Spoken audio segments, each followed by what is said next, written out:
Good evening students. DSC రాసే అభ్యర్థుల కోసం నేను 2 ఇంపార్టెంట్ ప్రాబ్లమ్స్ తీసుకున్నాను. నేను model problems progression 10th class chapter progression chapter నుండి. ఇవి షార్ట్ కట్ లో ఎలా చేయాలో చూడండి స్టూడెంట్స్. టెట్ కి అండ్ డిఎస్సికి అన్నిటికీ ఉపయోగపడుతుంది నా ఈ method. Students, short cut method ఎలా చేయాలో ఒకసారి చూడండి students. The given AP series is 18 small a small b minus 3. Find a plus b అని అడుగుతారు స్టూడెంట్స్. అంటే ఈ సెకండ్ టర్మ్ థర్డ్ టర్మ్ తెలిస్తే మనం a ప్లస్ b ని ఫైండ్ అవుట్ చేయొచ్చు. ఓకే, ఫార్ములా ప్రకారం చేయొచ్చు. మరొక షార్ట్ కట్ మెథడ్ కూడా ఉంది. బోత్ మెథడ్స్ వినండి, మీకు ఏది ఈజీ అనిపిస్తే అలా ఫాలో అవ్వండి students. T1 T2 T3 T4 కాబట్టి a ప్లస్ 3d వాల్యూ -3 కి ఈక్వల్ చేయాలి. T4 అంటే a ప్లస్ 3d, T4 అంటే a ప్లస్ 3d వాల్యూ -3 కి ఈక్వల్ చేసుకొని a దగ్గర 18 సబ్స్టిట్యూట్ చేసుకుందాం. 18 plus 3d equal to -3. 3d value -3, -18, 3d value -21, d value -21 divided by 3 అంటే -7. అంటే వాల్యూని 7 డిక్రీజ్ చేయాలి. 7 డిక్రీజ్ చేసినప్పుడు చూడండి స్టూడెంట్స్, ఇక్కడ 11 ఉంటుంది. అగైన్ 7 డిక్రీజ్ చేసినప్పుడు ఇక్కడ 4 ఉంటుంది.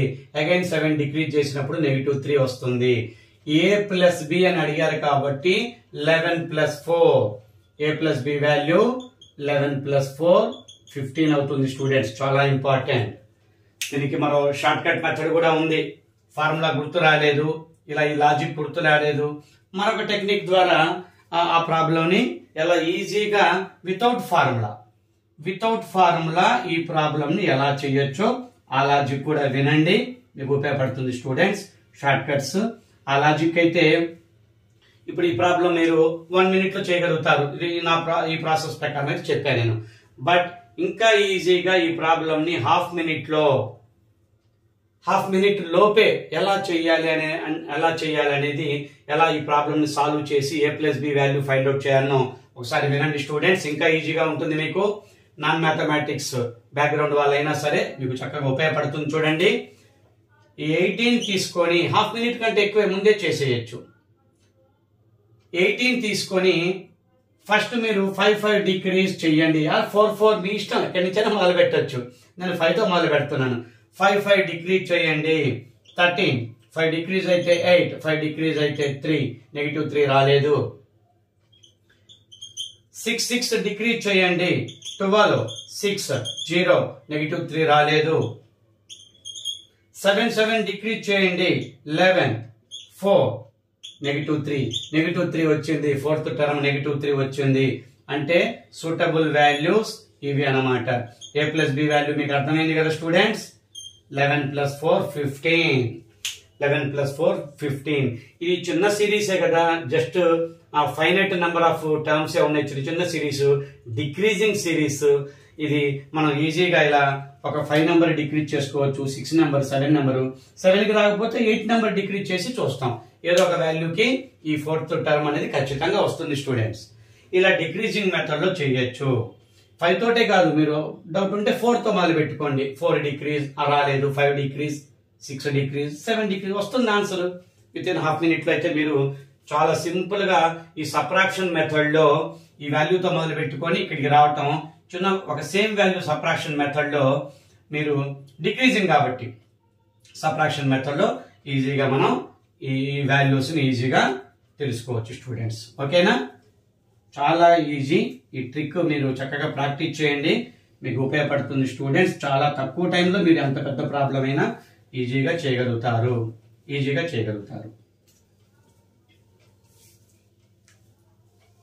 మరొక ప్రాబ్లం చూడండి students. In the AP series 45, 41, 37, 33 and so on ఇలా ఇచ్చారు. Which term is the first negative term? ఇది డిక్రీజింగ్ సిరీస్. ఇక్కడ ఒక నెగటివ్ టర్మ్ వస్తుంది, అదే ఫస్ట్ నెగటివ్. దాని తర్వాత చాలా నెగటివ్ టర్మ్స్ వస్తాయి. ఫస్ట్ నెగటివ్ టర్మ్ అనేది విచ్ టర్మ్, అలా ఎన్ ఫైండ్ అవుట్ చేయటం. స్టూడెంట్స్ ఇక్కడ మీరు గమనించండి, విచ్ టర్మ్ అన్నప్పుడు ఎన్ ఫైండ్ అవుట్ చేయాలి, ఎంత్ టర్మ్ అన్నప్పుడు ఏఎన్ ఫైండ్ అవుట్ చేయాలి. ఇక్కడ first negative term find out చేయండి అంటే అప్పుడు ఏఎన్ ఫైండ్ అవుట్ చేయాలి. Which term is negative, first negative term అంటే ఎంత్ టర్మ్. ఇక్కడ ఎంత్ టర్మ్ కి ఏఎన్ టర్మ్ కి మీరు డిఫరెన్స్ గమనించండి. నెగటివ్ టర్మ్ ఫస్ట్ వస్తుంది కదా, అది ఎన్నవ టర్ము అకౌంట్ లో 15th 20th ఎక్కడో చాట వస్తుంది, అది మనం ఫైండ్ అవుట్ చేయాలి. దీనికి కూడా టూ ప్రాసెస్ ఉన్నాయి స్టూడెంట్స్. నేనైతే చిన్న సిరీసే కదా, చిన్న నెంబర్లే, చిన్న కౌంట్ లోనే ఉంది, నెగిటివ్ టర్మ్ దగ్గరలోనే వస్తుంది. ఇక్కడ 400 500 అని ఇస్తే అప్పుడు నెగిటివ్ టర్మ్ ఫైండ్ అవుట్ చేయాలంటే ఖచ్చితంగా టెక్స్ట్ బుక్ మెథడే ప్రాక్టీస్ చేసుకొని స్పీడ్ గా చేసుకోవాలి. బట్ ఇక్కడ మనకు మొదలైందే 45 టర్మ్ దగ్గర కాబట్టి, చాలా దగ్గరలోనే నెగిటివ్ టర్మ్ ఉంది కాబట్టి మీకు ఈజీగా ఆ నెగిటివ్ టర్మ్ ఎంత అనేది ఈ సిరీస్ లో కంటిన్యూటీ రాసుకుంటూ 4 డిక్రీజ్ చేసుకుంటూ వెళ్తూ ఉంటే ఖచ్చితంగా వస్తుంది స్టూడెంట్స్. 4 5 డిక్రీజ్ చేసుకుంటూ వెళ్తే ఖచ్చితంగా వస్తుంది. చూడండి, ఆ 4 డిక్రీజ్ చేస్తే 29, 4 డిక్రీజ్ చేస్తే 25, 21, 17, 13, 9, 5, 1, -3. ఓకే, వచ్చేసింది స్టూడెంట్స్. ఆ సిరీస్ లో negative number, first negative number వచ్చింది. విచ్ టర్మ్ అన్నారు, ఇక్కడి నుంచి కౌంట్ చేసుకోండి. 1 2 3 4 5 6 7 8 9 10 11 12 13th term. 13th term is the first negative term. చిన్న సిరీస్ ఇలా మొదలైనప్పుడు ఇలా ఫాస్ట్ గా మీరు ఈ లాజిక్ మీరు అప్లై చేసుకుని వెంటనే అది చేసి కౌంట్ చేసుకుంటే బెస్ట్ అన్నమాట. చాలా ఫాస్ట్ గా మీరు ఆన్సర్ ని క్యాచ్ చేయగలుగుతారు. అదే మీరు మెథడ్ ఫాలో అయ్యి టెక్స్ట్ బుక్ మెథడ్ ప్రకారం చేయాలనుకుంటే nth term is the first negative term అని చెప్పి తీసుకొని ఏఎన్ వాల్యూ <0 అంటే 0 కంటే తక్కువగా ఉండాలి కదా, ఏఎన్ టర్మ్ నెగటివ్ గా ఉండాలి కదా, ఏఎన్ ఈజ్ <0 అని తీసుకొని ఏ వాల్యూ మీకు తెలుసు 45, ఆ డి వాల్యూ మీకు తెలుసు కదా -4 నాట్ +4, 41 - 45 తీసుకోవాలి డి వాల్యూని, ఇక్కడి నుంచి ఇటు కాదు. అలా అవి రెండు సబ్స్టిట్యూట్ చేసుకుని సాల్వ్ చేసుకుంటూ వెళ్తే ఎన్ వాల్యూ ఫైండ్ అవుట్ చేయొచ్చు స్టూడెంట్స్, ఈజీగా వస్తుంది. డెసిమల్ పాయింట్స్ లో రావచ్చు, అంటే 12.25 అనో 12.5 అని ఎంతో వస్తుంది. అంటే దాని తర్వాత ఉన్న ఆ హోల్ నెంబర్ ని తీసుకొని 13th term is the first negative term అని చెప్పాలి. మనం ఎగ్జాక్ట్లీ 13 రాకపోవచ్చు, ఇలా డెసిమల్స్ కూడా రావచ్చు. అలా 12.25 తర్వాత నెక్స్ట్ 13 కదా, అలా rounding number 13th term is the first negative term అని చెప్పి మనం చేయొచ్చు. చాలా ఇంపార్టెంట్ స్టూడెంట్స్. ఖచ్చితంగా మీరు నెక్స్ట్ రాయబోయే ఎగ్జామ్స్ లో ఈ మోడల్ క్వశ్చన్స్ రావడానికి చాలా అవకాశం ఉంది.